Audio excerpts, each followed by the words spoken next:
Olá, eu sou Carolina Bernardo, uma das sócias fundadoras do Centro de Terapia Cognitiva Veda. Sou especialista em terapia cognitivo-comportamental, tenho certificação pelo Beck Institute em estresse pós-traumático e ensino em supervisão em terapia cognitivo-comportamental. Sou especialista em psicologia jurídica e em psicologia positiva, ciência do bem-estar e autorrealização. Quero conversar com vocês sobre um tema bastante sério, que é o abuso sexual de crianças e adolescentes, e quero compartilhar com vocês um pouco do protocolo de atendimento da terapia cognitivo-comportamental aplicada a crianças e adolescentes abusados sexualmente.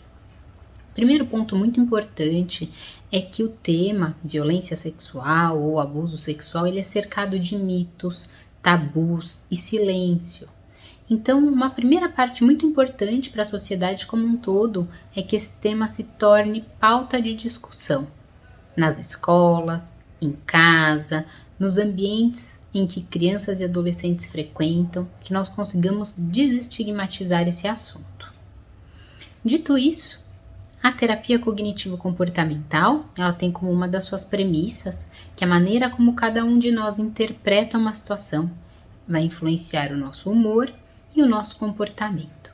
Então, no protocolo da terapia cognitivo-comportamental aplicada aos casos de crianças e adolescentes vítimas de violência sexual, nós teremos intervenções nesses três grandes eixos. Intervenções com foco nas cognições distorcidas, com foco nas emoções e nos comportamentos. Cada criança ou adolescente age de uma maneira diferente em relação ao abuso sexual. E muitas vezes isso também é decorrente da forma como essa criança ou esse adolescente foi acolhido. Quando uma criança ou adolescente nos dá pistas de que foi abusado, o primeiro ponto somos nós acreditarmos na palavra da criança.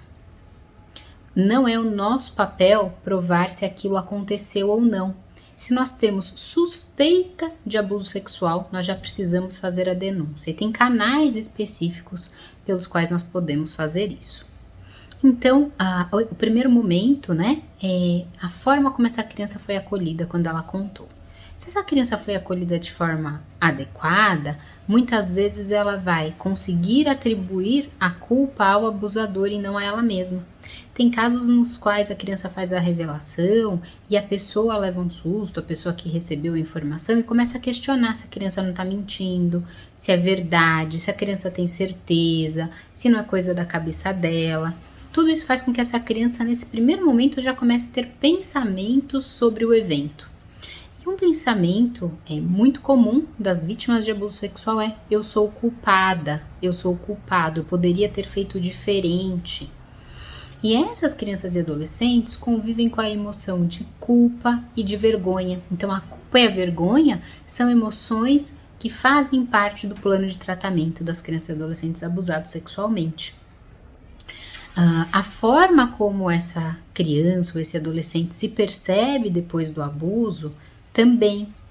Algumas pessoas, algumas crianças, ou adolescentes podem ter ideias como: eu sou nojento, eu tô sujo, homem não chora, homem é forte, eu sou responsável, eu sou feia, as pessoas são perigosas. Então passa a ter um viés de atribuição, muitas vezes hostil, ou com um viés de vulnerabilidade e ameaça.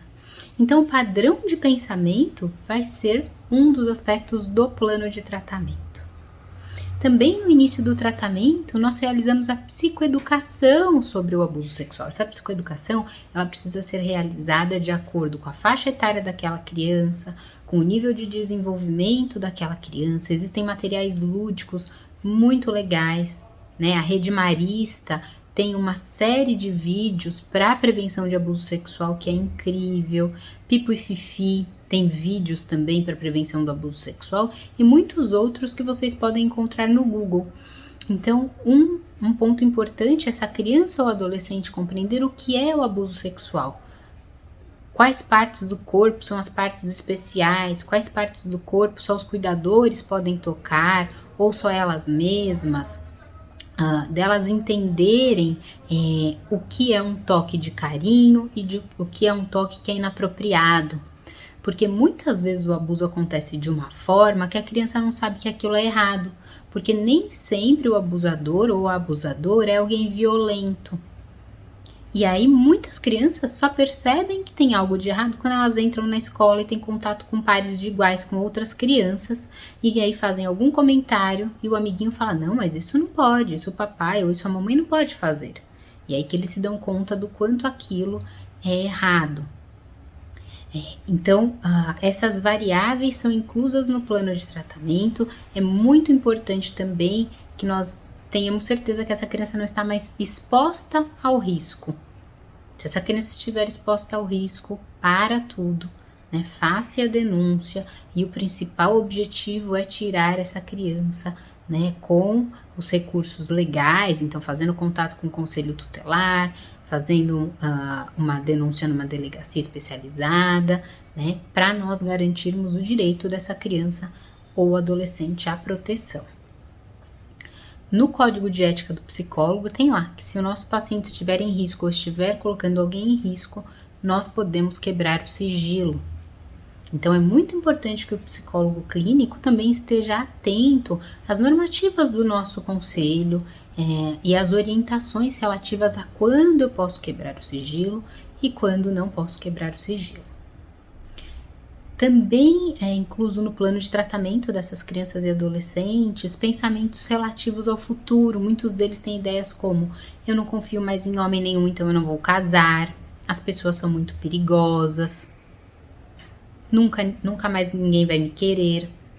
Então, identificar esses pensamentos relativos, né, ao futuro também é uma das estratégias que entram no nosso plano de tratamento. Para as crianças menores, isso é feito de forma lúdica, através da ludoterapia cognitivo-comportamental, mas todos esses aspectos também são inclusos. Tem um estudo nacional que investigou, por exemplo, as crenças das meninas que sofreram abuso sexual em relação aos outros. E tem duas características principais que essas meninas têm em relação aos outros: crenças relativas à confiança e crenças relativas ao caráter. Então, crenças como: eu não posso confiar nos outros, as pessoas são más, aquela pessoa é ruim, as pessoas não são confiáveis. São crenças típicas relativas aos outros de meninas vítimas de abuso sexual. Então, isso também é incluso no plano de tratamento. Algumas outras características que nós incluímos no tratamento dessas crianças e adolescentes são estratégias relativas à autoestima, a autoimagem, a percepção que essas crianças e adolescentes têm sobre o próprio corpo, estratégias para identificação de risco, o treino de habilidades sociais. Então, de modo geral, essas são as principais características do plano de tratamento de uma criança ou adolescente vítima de abuso sexual. Um abraço.